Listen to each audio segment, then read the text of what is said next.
Bonjour à tous, bienvenue, merci d'être venus à cette table ronde.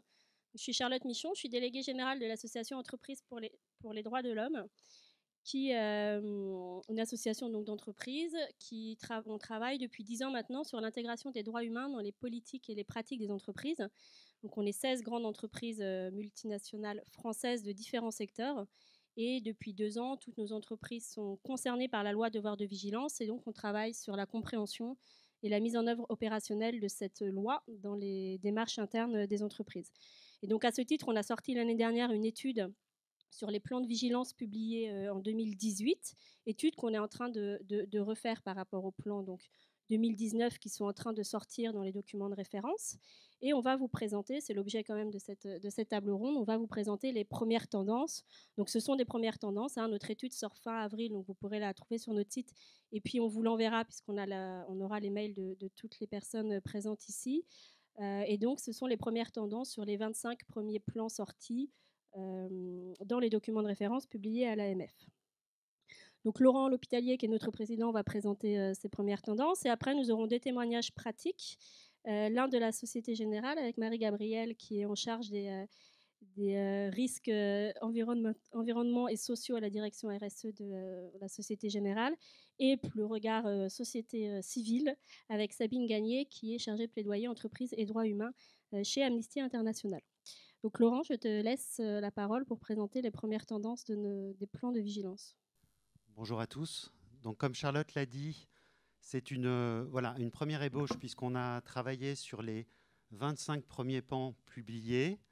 Première publication, premier servi. À date, aujourd'hui, il y a à peu près une soixantaine de plans de vigilance qui ont été publiés. On a arrêté les compteurs à fin mars pour avoir le temps de dégager les premières tendances.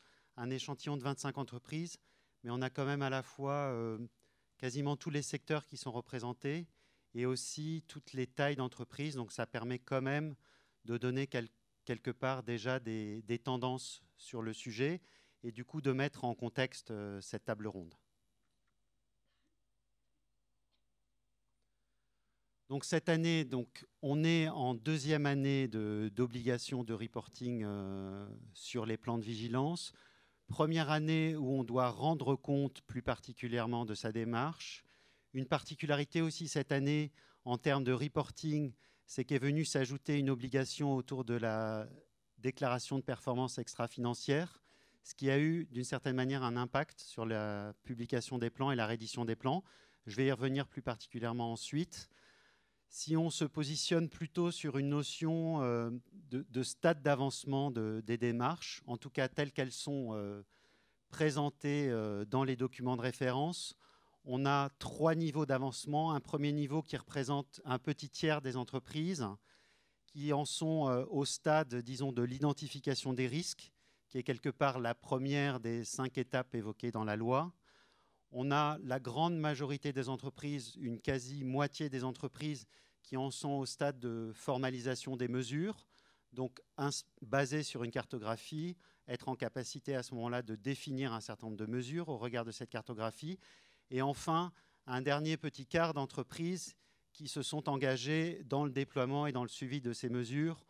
On est plutôt aujourd'hui dans le déploiement que dans le suivi ou dans le suivi du déploiement à ce stade. Donc ce qu'il faut avoir à l'esprit, ça peut vous paraître un démarrage un peu lent, un peu poussif. Beaucoup d'entreprises considèrent quand même que c'est une démarche de long terme, compliquée à mettre en œuvre. Et cette première étape en fait, de cartographie des risques est particulièrement difficile à mettre en œuvre au sein des entreprises parce que ça oblige tout le monde à vraiment changer le regard et changer de lunettes sur la manière dont on regarde les risques, puisque ce que nous demande la loi devoir de vigilance, c'est de s'interroger sur les risques que l'entreprise fait porter sur les tiers et non pas sur les risques extra-financiers qui pourraient exister pour l'entreprise. Et ça, c'est quelque chose qui n'est pas évident à mettre en œuvre, c'est quelque chose qui est habituel pour un public RSE classique, mais quand il faut en parler à la direction des risques, à la direction des achats, à l'audit interne, au contrôle interne, il y a beaucoup d'éducation, beaucoup de pédagogie à faire et tout ceci prend un peu de temps et on a tout intérêt à ce que ça soit proprement intégré dans les processus. Sur la forme du plan de vigilance, là, il y a 4 grands types de manières de rendre compte du plan. Une première qui est plutôt de fonctionner par table de concordance et renvoi. Ce n'est pas la modalité de reddition préférée par la société civile parce que ça rend les plans assez peu lisibles. Il faut aller chercher à droite et à gauche dans les publications de l'entreprise pour reconstituer le plan d'une certaine manière. En revanche, il ne faut pas partir du principe que qui dit table de concordance dit mauvais plan, plan peu précis, plan peu détaillé. En réalité, souvent les renvoie à des choses tout à fait détaillées, tout à fait exemplaires. Donc ne pas considérer par défaut que s'il y a une table de concordance, on a un plan qui va être très léger, très peu détaillé. Ensuite, on a pas mal d'entreprises qui vont détailler certaines mesures plus spécifiques de leur plan. 20% des entreprises qui présentent une synthèse assez générale de leur plan. Il ne faut pas oublier que la place dans les documents de référence est généralement comptée. Donc on arrive au dernier tiers des entreprises qui font le choix, bien évidemment, d'avoir des éléments dans le document de référence, mais qui font appel à un document autoportant qui soit existe, soit est à venir. Donc vraiment un plan de vigilance complet de A à Z qui sera vraisemblablement bien souvent publié sur le site internet en fait, des entreprises. Donc je reviens sur cette articulation avec la DPEF qui a posé pas mal de questions au sein des entreprises, puisque autant ce que je vous évoquais sur ce changement de lunettes, devoir de vigilance, on est clair, on est bien sur l'impact pour les tiers. En revanche, la DPEF demande une espèce de double dimension sur les impacts. Il y a aussi une appellation qui est différente, puisque devoir de vigilance parle de risques majeurs. En revanche, la DPEF parle des principaux risques. Donc déjà, on n'est pas sûr qu'on doit tout à fait parler de la même chose.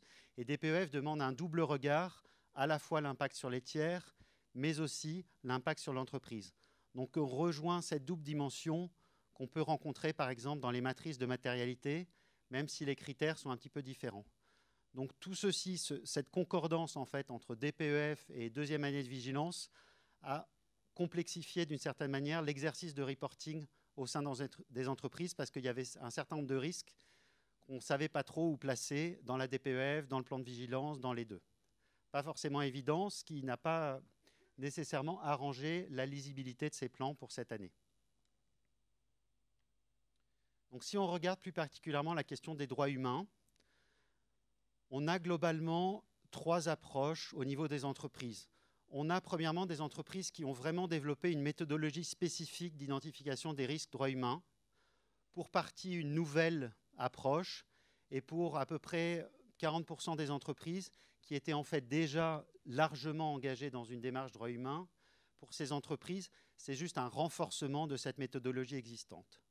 Après, on a 28% des entreprises qui ont intégré le risque droits humains à leur cartographie des risques groupes, plus générale, ce qui, dans l'absolu, peut apparaître comme une bonne nouvelle, puisque c'est pris quelque part au bon niveau de l'entreprise. Et enfin, on a une partie où le risque droits humains fait partie des risques extra-financiers classiques identifiés tels quels dans la DPEF. Donc concrètement, on a quasiment 90% des entreprises qui identifient, dans les 25 plans qu'on a vus, des risques droits humains. Ce qui est tout à fait louable, c'est qu'on commence à avoir des éléments sur la méthodologie d'identification de ces risques, notamment quels sont les critères qui ont été retenus. En revanche, les résultats de cette cartographie restent souvent très généraux, c'est-à-dire qu'on évoque les grands droits, on va dire travail forcé, travail des enfants, mais sans nécessairement rentrer dans le détail concret, dans le détail opérationnel. Et ça, c'est un élément qui pose question, qui va prendre du temps, qui va sans doute évoluer dans les prochains plans, puisqu'il y a vraiment un enjeu d'opérationnaliser la démarche. Évoquer simplement le travail forcé, ce n'est pas suffisant. Par contre, si c'est pertinent, si c'est concerné, dire que le travail forcé dans mon activité, c'est le recours aux travailleurs migrants au Moyen-Orient, par exemple, ou le travail des enfants, c'est la question du travail dangereux dans une certaine activité, dans une certaine géographie. Là, on arrive sur des éléments tangibles, des éléments concrets qu'on est en droit d'attendre dans l'absolu dans ces plans de vigilance, même si on n'y est pas toujours et systématiquement aujourd'hui. Sur les mesures de gestion des risques, on a de plus en plus d'éléments formalisés qui apparaissent dans les plans, donc à la fois des politiques, l'intégration dans des dispositifs de contrôle, des éléments de gouvernance. Certaines entreprises font état d'un comité droits de l'homme, par exemple, pour justement permettre de mieux répondre à ces enjeux.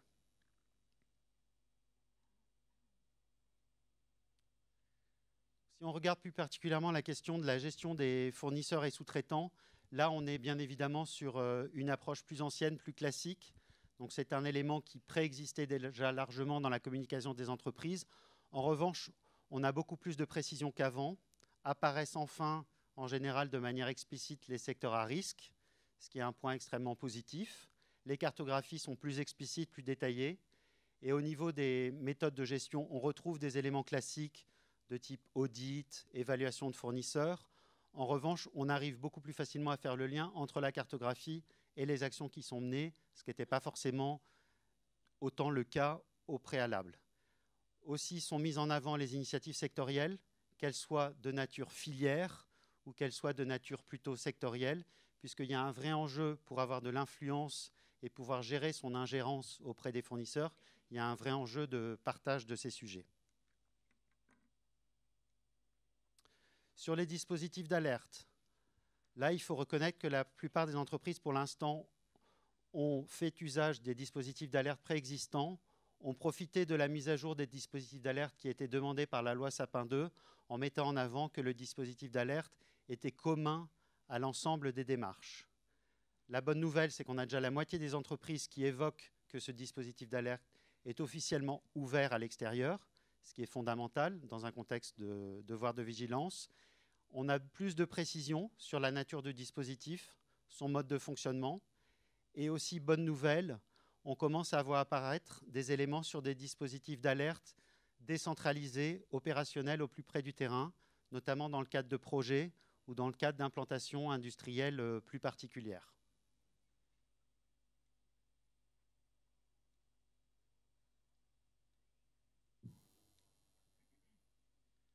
Le dernier point, donc toujours autour des éléments de la loi, donc sur l'association des parties prenantes, ça démarre timidement. Il y avait beaucoup d'engagements l'an dernier. Cette année, un certain nombre d'engagements se sont concrétisés. On est beaucoup autour des échanges avec les instances représentatives du personnel, ce qui est c'est un bon point de départ, un point positif. Mais on est encore du coup beaucoup sur, là encore, des démarches au niveau siège, au niveau groupe, au niveau corporate, et peu de démarches sont avancées au niveau local, alors qu'en parallèle, quand on regarde plus attentivement la communication des entreprises, on peut se rendre compte qu'il y a énormément de dialogues parties prenantes qui prennent place à différents niveaux, mais qui ne sont pas nécessairement encore proprement identifiés ou associés à une démarche de vigilance.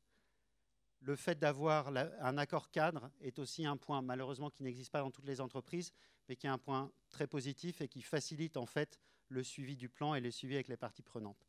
Là où aujourd'hui, les démarches, en tout cas en termes de publication, pêchent le plus largement, c'est sur les dispositifs de suivi. Comme je l'ai évoqué en introduction, peu d'entreprises en sont à la dernière étape.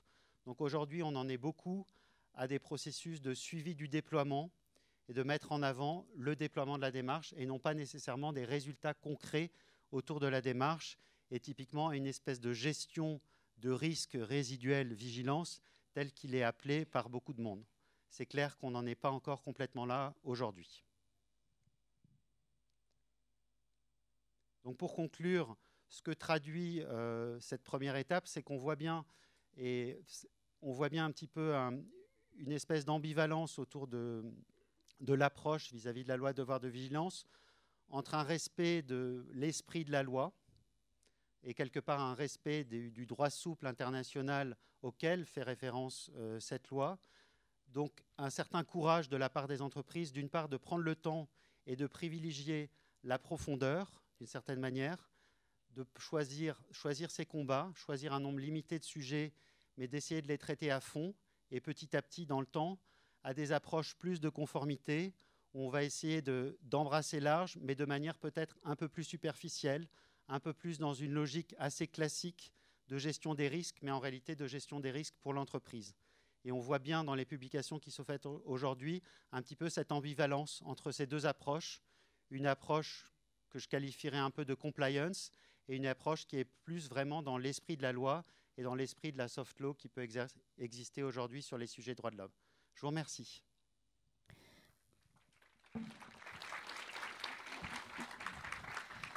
Merci Laurent. Donc, on a vu beaucoup d'enjeux passés et à venir sur l'application de cette loi. On va en développer quelques-uns avec nos intervenantes. Donc, d'abord sur la notion de risque, donc, qui demande bien un changement de perspective et des exercices nouveaux dans les entreprises. Marie-Gabrielle, donc, à la Société Générale, en quelques mots, quelle méthodologie vous avez adoptée pour votre plan de vigilance et comment vous avez intégré cette notion de risque sur les personnes ? Alors, déjà, ce qu'il faut savoir, c'est que le métier de banquier, c'est de prendre des risques pour ses clients et de les maîtriser, à la fois pour lui, pour le groupe et pour ses investisseurs. Donc, la notion de risque, on connaissait bien. En revanche, c'est vrai que malgré le fait qu'on soit des activités extrêmement réglementées, rien ne nous obligeait jusqu'alors à prendre en compte les risques environnementaux et sociaux. Donc, le changement de prisme, il a été de deux ordres.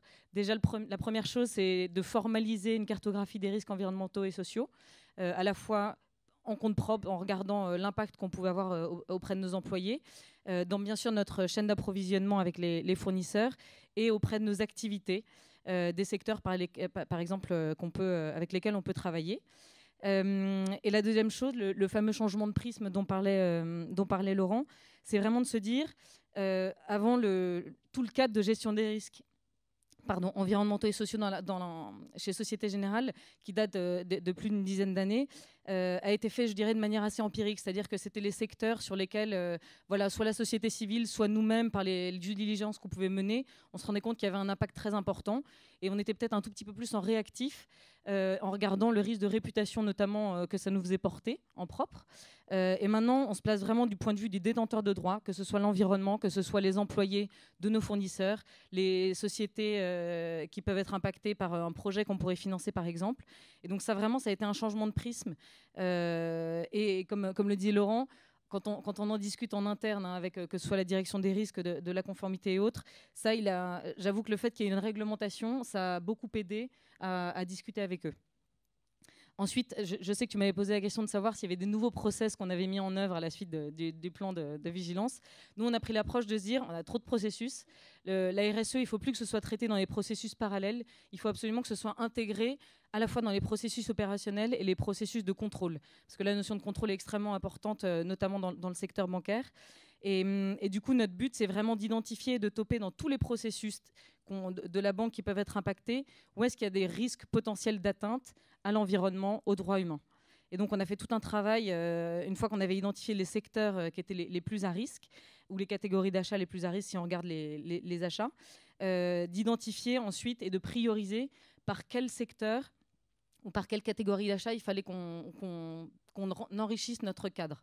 Donc ce que ça nous a aidé à faire, c'est vraiment de prioriser et de justifier, d'être un petit peu moins en passif, en attendant de voir où venaient soit les controverses, soit les choses qu'on pouvait découvrir, mais vraiment d'ordonner en quelque sorte la mise en œuvre de tout le plan de vigilance, avec une approche par les risques. D'accord, merci Gabrielle. Oui, nous, ce qu'on a vu beaucoup dans l'association EDH, c'est que même chez les entreprises très avancées, la loi sur le devoir de vigilance a permis vraiment de systématiser, de formaliser des approches qui existaient déjà, mais qui couvraient pas forcément toutes les activités de l'entreprise. Et il y avait deux solutions, soit effectivement créer des nouveaux process, soit intégrer des critères dans les process existants, ce qui est sûrement le plus simple et le plus approprié pour finalement s'étendre à toutes les activités de l'entreprise et aux filières et utiliser des process connus. Pour autant, il faut garder l'esprit vigilance et on voit que c'est pas toujours le cas. Alors Sabine, vous avez fait un bilan avec d'autres ONG sur les lois, dont vous avez distribué des copies à l'entrée. Donc vous, pour le côté Amnesty, ONG et même syndicat, puisque vous représentez aussi le Forum citoyen pour la RSE, quelles sont selon vous les faiblesses et les bonnes pratiques des entreprises par rapport à l'application de cette loi ? Alors, on a effectivement centralisé nos remarques, donc à la fois nos constats et nos attentes en tant qu'ONG. Nous sommes 6 ONG à avoir écrit cette étude qui est sortie le 21 février dernier. Et on y a dressé une première partie assez générale qui donc montre les constats sur les premiers plans donc publiés jusqu'en décembre 2018, début d'année 2019. Et on a fait une deuxième partie sectorielle où l'idée c'était d'indiquer les secteurs que nous connaissions en tant qu'ONG avec nos spécialités, donc les Amis de la Terre plutôt sur l'extractif, le collectif éthique sur l'étiquette, sur le textile, etc. Donc pour dresser des enjeux que nous connaissions et des risques que nous avions identifiés dans nos recherches et qui malheureusement n'apparaissaient pas ou trop insuffisamment dans les plans étudiés. On a étudié à peu près 80 plans. Évidemment, nous n'avons pas la liste définitive des entreprises concernées par ce texte et nous ne savons pas si nous l'aurons un jour, mais ça nous serait très utile. Et donc, l'idée, c'était vraiment de montrer les attentes et d'essayer de montrer, d'indiquer aux entreprises et à l'État, du point de vue des ONG, quelle était la voie à suivre pour que la loi réponde à son objectif qui est de prévenir les atteintes aux droits fondamentaux et à l'environnement. Alors sur les premiers plans, en fait ils sont évidemment très hétérogènes, on voit bien que l'exercice n'est pas formalisé, on voit bien qu'on est en phase d'appropriation. Il y a aussi beaucoup d'incompréhension, il y a des entreprises qui n'ont pas compris qu'elles étaient soumises au texte, donc il y a des entreprises qui n'ont pas fait de plan par exemple, comme le Crédit Agricole. Donc, je ne citerai pas de nom. L'année dernière. C'était l'année dernière. Et donc notre étude porte sur l'année dernière. Et donc je ne vais pas citer après des bons ou des mauvais élèves. Hein. Je ne cite que ceux qui n'avaient pas fait de plan. Parce que l'idée, c'est plutôt de montrer ce que nous, on attend en termes de bonnes pratiques, mais pas de distribuer des bons plans, des bons points. Ni des bons plans d'ailleurs, parce que nous ne sommes pas non plus des entreprises de conseil. Alors on répond aux questions hein, quand les entreprises peuvent nous sonner à notre porte de temps en temps, ponctuellement, mais on n'est pas des entreprises de conseil, donc on ne peut pas non plus faire les plans de vigilance pour les entreprises. Petite précision au passage. Et donc, leur hétérogénéité, c'est un point important. Alors, il y en a qui sont extrêmement lacunaires, hein, qui reprennent juste les points de la loi et qui disent, voilà, la loi sur le devoir de vigilance dit qu'il faut une cartographie des risques, etc. Et qui dressent juste les points de la loi et s'arrêtent là. Donc ça, c'est vraiment le bas étage, la pire des choses à faire. Et il y en a qui effectivement détaillent énormément. Il y en a qui font énormément de renvois, donc je suis d'accord, le renvoi ne veut pas dire que c'est un mauvais plan. Dans la lecture, ça rend quand même les choses extrêmement compliquées, donc, mais souvent c'est des entreprises qui ont vraiment énormément de choses en place pour être le plus vigilant possible. Souvent ce sont des grosses entreprises qui justement ont beaucoup de choses éparpillées dans beaucoup de documents. Et ça rend malgré tout la lecture et la compréhension des mesures mises en place face aux enjeux qu'ils ont identifiés extrêmement compliquées. Donc il faudra sûrement voir au bout de plusieurs années comment améliorer ce système de renvoi.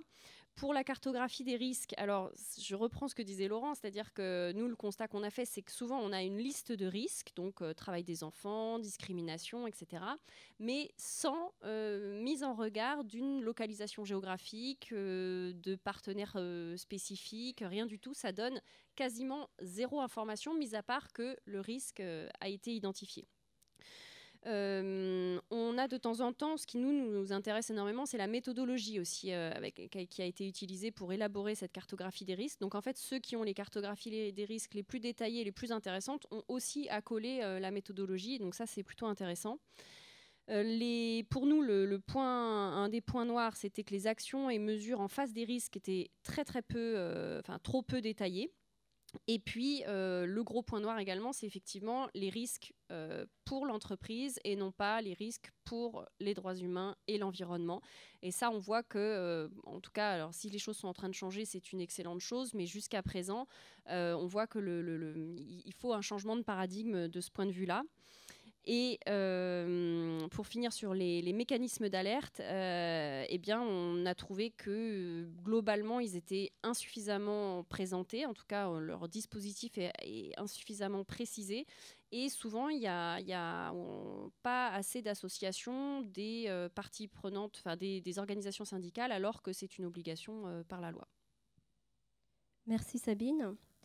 Donc c'est effectivement votre bilan sur les plans de l'année dernière, qui était le premier exercice, je le rappelle, et qui se sont améliorés cette année, heureusement d'ailleurs.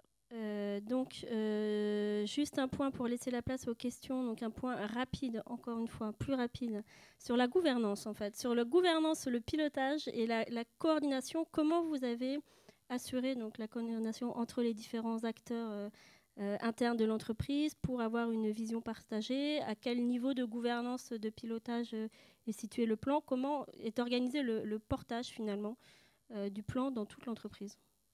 Alors, les premiers acteurs qu'on a mis autour de la table, c'était évidemment les juristes. Donc, c'est la direction de la RSE qui est en charge de mettre en œuvre le plan de vigilance chez Société Générale. En revanche, ils ont joué un rôle clé parce que la loi étant ce qu'elle est, avec certaines précisions, mais avec des zones de flou, on a beaucoup travaillé avec eux, notamment en ce qui concerne le périmètre de ce qui était couvert sur le volet activité. Et ils ont été un bon soutien, sachant qu'on n'a pas forcément les mêmes visions. Ils aiment le noir et le blanc, et nous, on aime du gris clair au gris foncé. Et ensuite, on a constitué un comité de devoir de vigilance sous le co-sponsorship à la fois du secrétariat général dont dépend la direction de la RSE et de la direction de la conformité, parce que bien sûr, il s'agissait d'une réglementation qui s'imposait à nous. Et on a travaillé aussi main dans la main à la fois avec les RH, la direction des ressources humaines et avec la direction des achats, sachant que c'est vraiment la direction de la RSE qui porte et qui assure l'homogénéité entre les trois volets de notre plan de vigilance pour s'assurer que, tout bêtement, quand nous on étudie d'un point de vue activité le secteur de la construction, ça peut être quelque chose qu'on retrouve dans les catégories d'achat, on s'assure qu'on retombe sur les mêmes risques. Voilà, il n'y a pas forcément des concordances partout, mais en tout cas, il fallait s'assurer que les méthodologies aussi étaient les mêmes, avec à la fois une cartographie des risques inhérentes et ensuite une cartographie des risques résiduels. C'est-à-dire, est-ce que le cadre de gestion des risques du groupe, à la fois dans les achats, les RH ou les activités, permettent de couvrir les risques qu'on a identifiés dans nos cartographies inhérentes. Donc ça, c'était un premier point. On a mis aussi beaucoup autour de la table à la fois la compliance et le département des risques, mais là même dans la mise en œuvre opérationnelle, parce qu'il joue un rôle absolument clé pour s'assurer que tout ce qu'on édite en quelque sorte comme cadre normatif est bien appliqué dans les opérations. Et on a mis aussi les business units, parce qu'une règle groupe ne peut pas s'appliquer à la fois à la location de voitures, à la banque de financement d'investissement, au private banking, etc. Donc du coup, il a fallu faire un énorme travail de mise en œuvre opérationnelle avec les différentes business units. Et peut-être juste pour faire un point sur les parties prenantes externes, alors pour terminer en interne, on a rencontré aussi les IRP à qui on a présenté à la fois notre plan de vigilance et le mécanisme d'alerte. Et à l'externe, on a discuté notamment avec des clients. Ça nous intéresse, nous, de regarder les plans de vigilance de nos clients pour voir si, en fait, eux, sur le terrain, il faut ressortir les mêmes risques que ce que nous, on a identifié sur les différents secteurs.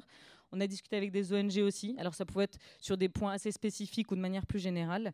Et en tout cas, en termes de portage, on voit on a passé un cap, notamment parce qu'on est soumis au Modern Slavery Act Statement, dans lequel on a repris beaucoup d'éléments qui étaient dans notre plan de vigilance. C'est passé en conseil d'administration et signé par Frédéric Oudéa. Et donc, c'est vrai que ça aide à porter ces sujets vraiment au plus haut niveau. Merci Marie-Gabrielle. Donc Sabine, côté ONG, quel regard vous portez sur la gouvernance et en particulier sur l'association avec les parties prenantes ?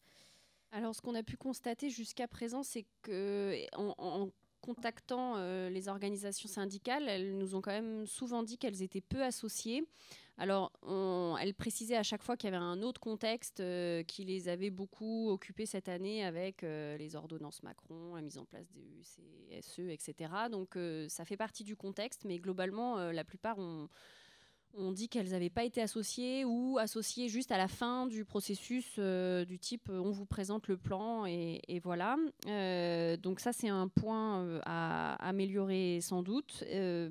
Et du point de vue de la gouvernance, on n'a pas nécessairement de recommandations précises ou trop strictes, mais de ce qu'on peut attendre, c'est que le pilotage soit quand même à un haut niveau.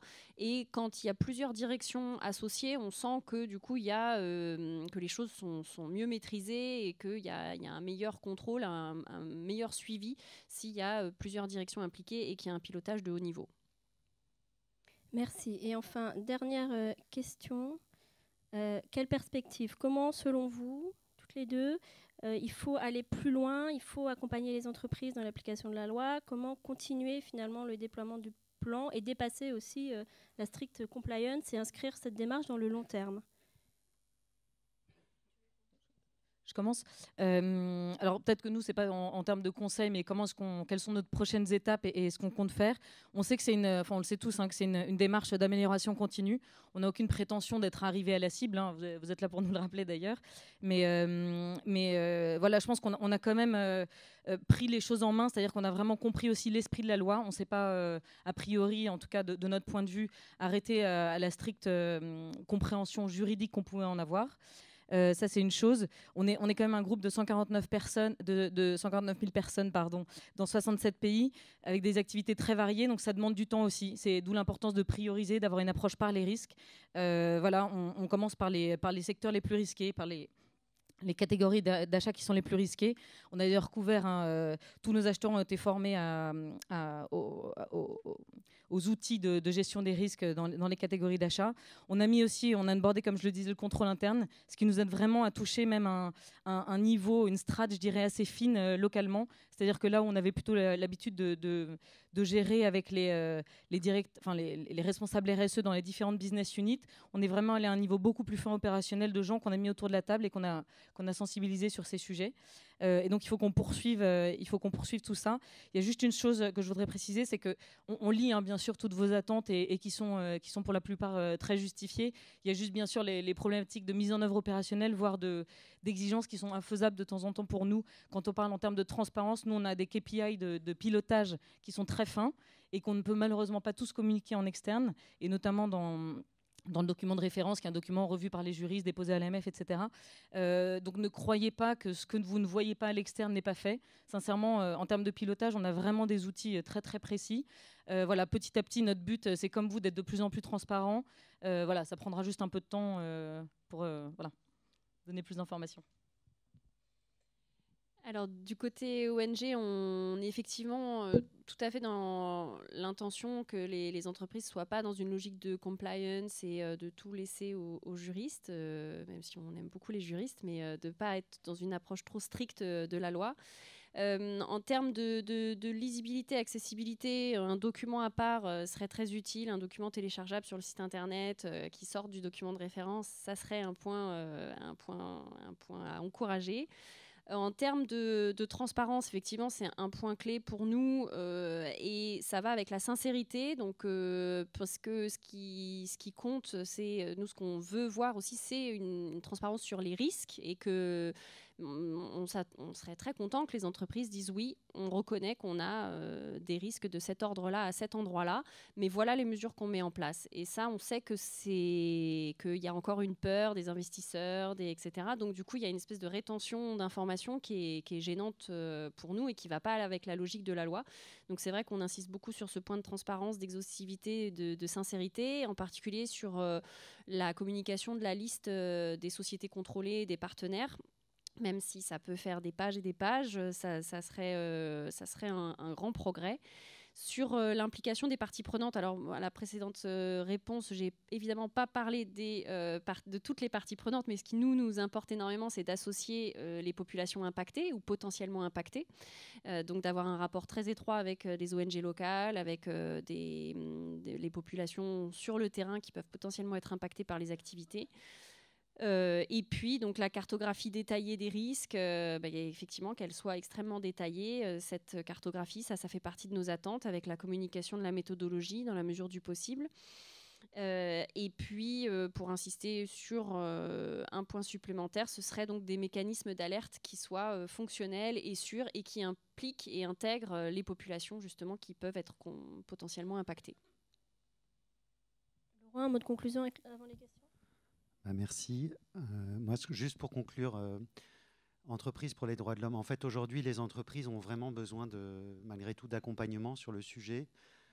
Surtout qu'on va basculer petit à petit dans des phases de plus en plus opérationnelles, ce qui pose des challenges tout à fait particuliers.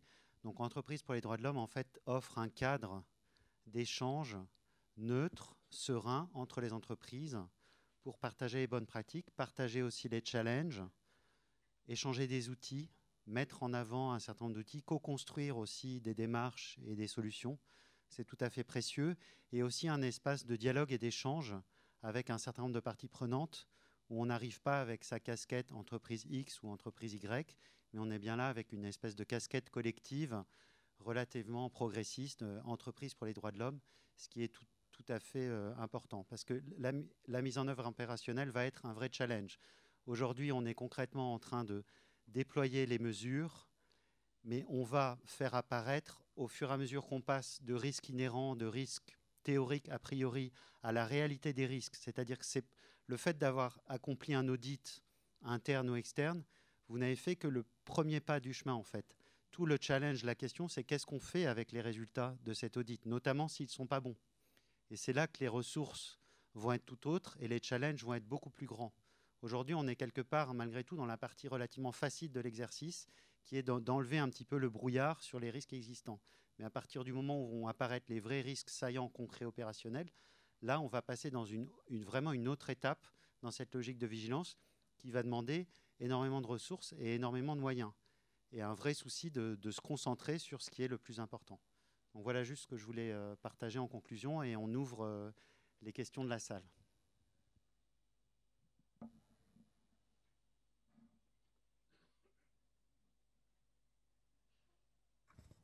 Oui, bonjour à tous. Marion Bailly, cabinet dans l'air du temps.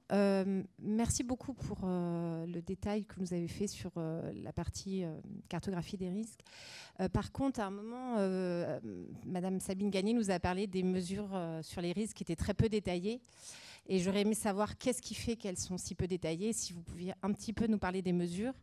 Parce que là, c'est resterait vraiment sur la partie risque et j'aurais aimé en savoir un petit peu plus sur les mesures qui sont mises en place concrètement. Merci. Pardon, on va en prendre 2-3 avant de répondre s'il y en a d'autres.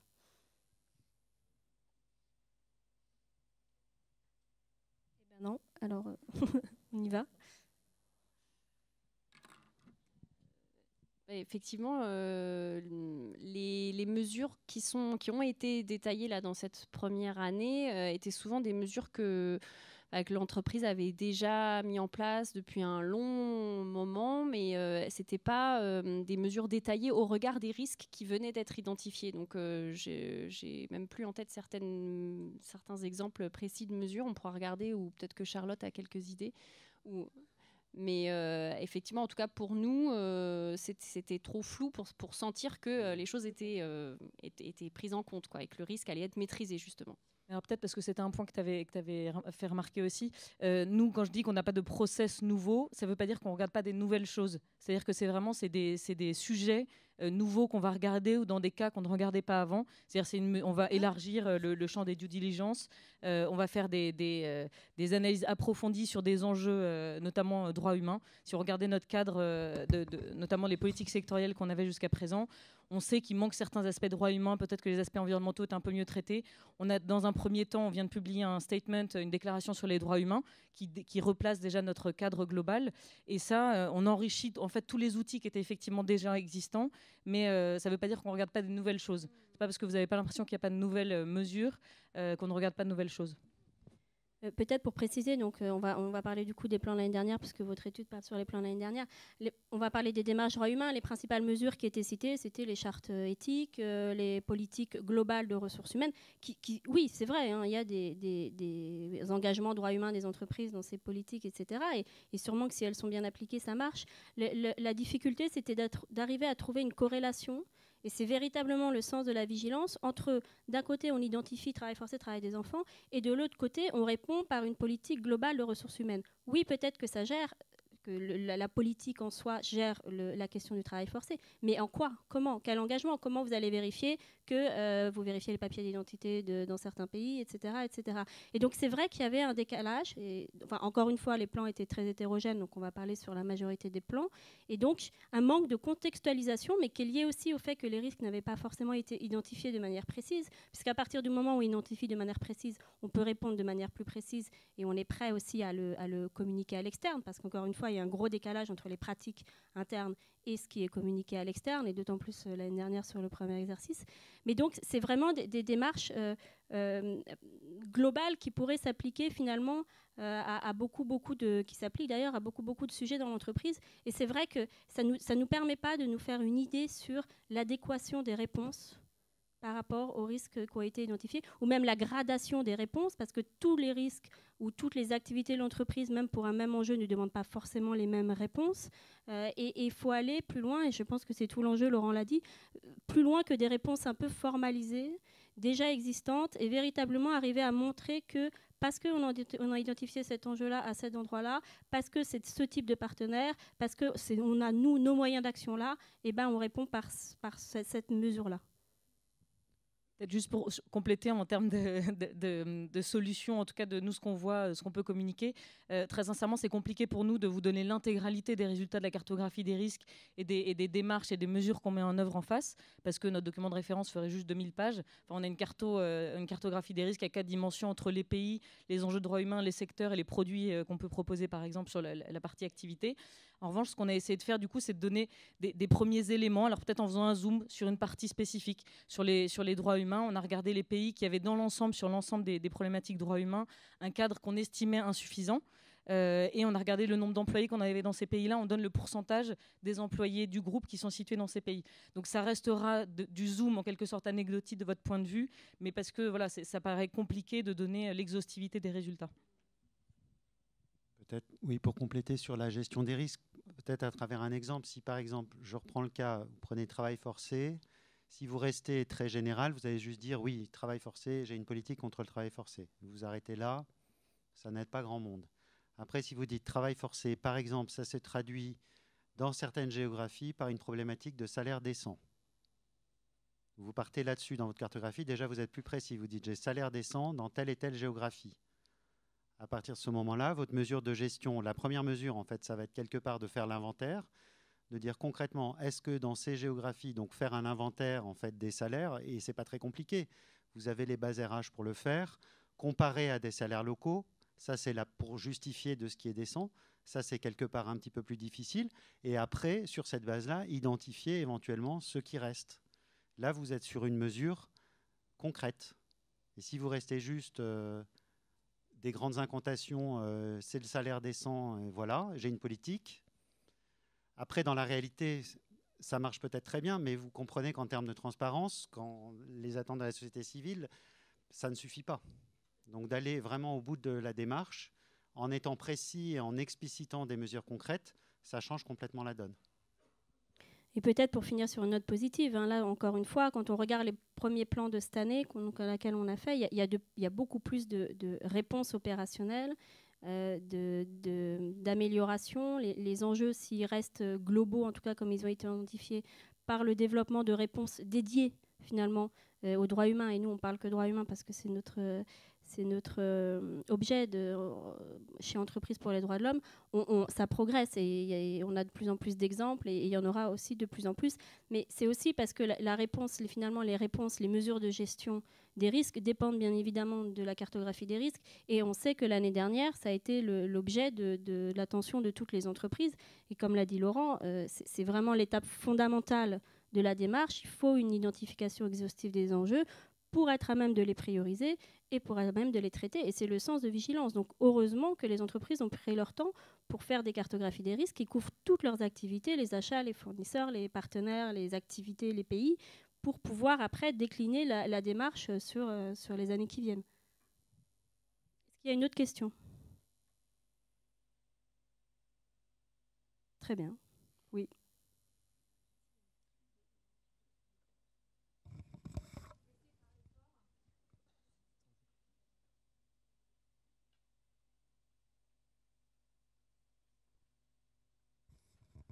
Oui, moi j'aurais voulu connaître le potentiel pour élargir en fait le périmètre actuel de la loi, qui est la France.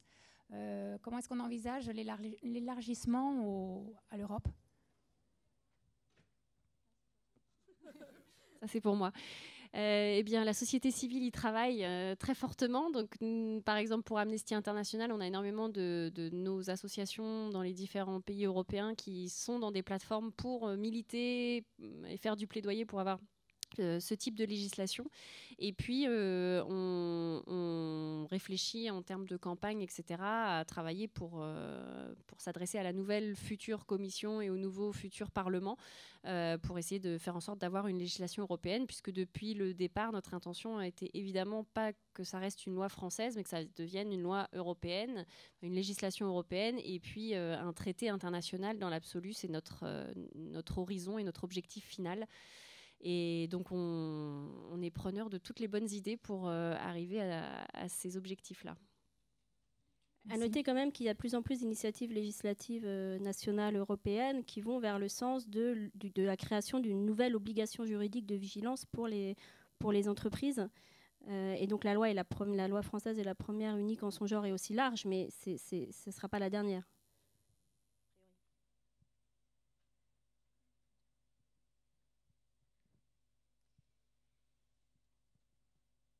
Très bien, et merci à tous.